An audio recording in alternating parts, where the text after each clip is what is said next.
ಇನ್ನು ಬಹಳ ಪ್ರಮುಖವಾಗಿ ಘಟನೆಗೆ ಯಾರೇ ಕಾರಣ ಆಗಿದ್ರೂ ಕೂಡ ಅವ್ರ ಮೇಲೆ ಕ್ರಮ ಆಗಬೇಕು. ಘಟನೆ ಸಂಬಂಧ 21 ಜನರನ್ನ ಬಂಧಿಸಲಾಗಿದೆ.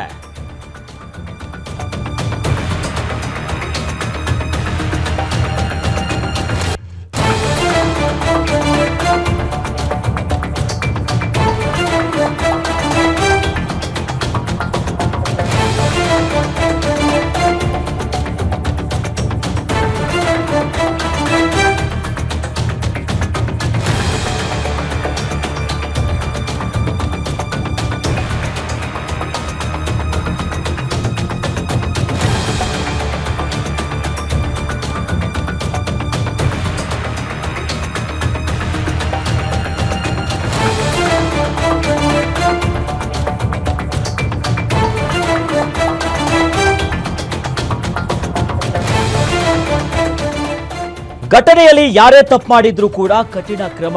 ಘಟನೆ ಸಂಬಂಧ 21 ಜನರನ್ನ ಬಂಧಿಸಲಾಗಿದೆ. ಧರ್ಮಾಧಾರಿತ ವಿಷಯ ಬಿಟ್ರೆ ಬಿಜೆಪಿ ಬೇರೆ ಏನು ಗೊತ್ತಿಲ್ಲ. ಮುಲಾಜಿಲ್ಲದೆ ಕ್ರಮವನ್ನ ತೆಗೆದುಕೊಳ್ತೇವೆ. ಯಾರೇ ತಪ್ಪು ಮಾಡಿದ್ರೂ ಕೂಡ ಕಠಿಣ ಕ್ರಮವನ್ನ ಕೈಗೊಳ್ಳಲಾಗುತ್ತೆ. ಕ್ರಮವನ್ನ ಕೈಗೊಳ್ಳೋದಕ್ಕೆ ಸರ್ಕಾರ ಹಿಂದೆ ಮುಂದೆ ನೋಡೋದಿಲ್ಲ. ಅನಾವಶ್ಯಕವಾಗಿ ಪ್ರತಿಭಟನೆಯನ್ನ ಮಾಡ್ತಿದ್ದಾರೆ. ಬಿಜೆಪಿಯ ಪ್ರಚೋದನೆಯಿಂದಲೇ ಹಿಂಗಿಂಗ್ ಆಗ್ತಾ ಇದೆ ಅಂತ ಸಚಿವ ಚಂದ್ರರಾಯಸ್ವಾಮಿ ಅವರು ಹೇಳಿಕೆ ಕೊಟ್ಟಿದ್ದಾರೆ.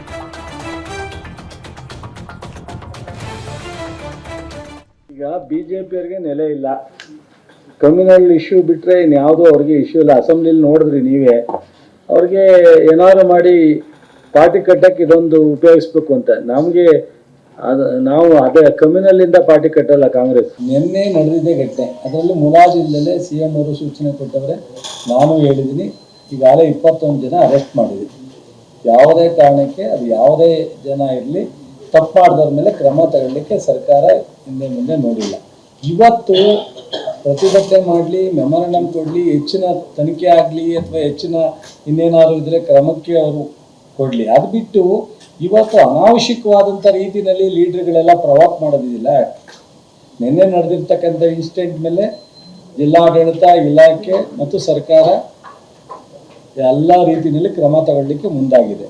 ಇವತ್ತು ಅನಾವಶ್ಯಕವಾಗಿ ಪ್ರತಿಭಟನೆ ಮಾಡ್ತಾ ಇದೆಯಲ್ಲ, ಅದು ಪ್ರಚೋದನೆ ಅಲ್ಲದೆ ಇನ್ನೇನು ಹೇಳಕ್ಕೆ. ಒಂದು ಮೆಮೊರಂಡಮ್ ಕೊಡ್ಲಿ, ತೊಂದರೆ ಇಲ್ಲ, ಬೇಡ ಅಂತ ಹೇಳಲ್ಲ. ಅಥವಾ ಇಲ್ಲ ಜಿಲ್ಲಾ ಆಡಳಿತಕ್ಕೆ ಫೋನ್ ಮಾಡಿ ಅಶೋಕರಾಲಿ ಇನ್ನೊಬ್ಬರಾಲಿ ಈ ತರ ನಡೆದಿದೆ, ಕ್ರಮ ತಗೊಳ್ಳಿ, ಎನ್ಕ್ವೈರಿ ಮಾಡಿ ಅಂತ ಹೇಳಿ, ಅದಕ್ಕೆ ತಪ್ಪು ಅಂತ ಹೇಳಲ್ಲ.